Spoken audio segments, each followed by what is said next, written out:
साधारणतः मला असं कोणी ना कोणीतरी सांग असं माझ्या कानावर येत होतंच की धंदा करायचा तर मारवाडी सिंधी मारवाड्यांचा सरकार किंवा त्यांची चिकाटी आणि त्यांची जिद्द ही आपल्याला घेतली पाहिजे.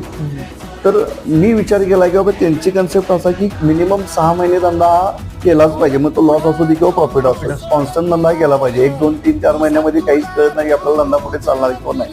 तसं मी गेल्यानंतर 6 महिने गेले, 7 महिने झाले, नो प्रॉफिट लॉस मध्ये मी वर्किंग करत होतो. त्यानंतर मी थोडंसं डीप मध्ये कॅफेमध्ये अभ्यास करायला लागलो. अभ्यास केल्यानंतर माझ्या लक्षात आलंय की फूड सेक्शन असं आहे की आपण या जिभेला आपण फसवू शकत नाही. जिभेला आपण फसवू शकत नाही. क्वालिटी सर्व्हिस ह्या सगळ्या गोष्टी जर प्रॉपर आपण मेंटेन केल्या तरच आपल्याला कस्टमर कॉन्स्टंट राहणार, नाव होणार. नाव झाल्यानंतर सगळ्या गोष्टी होणार.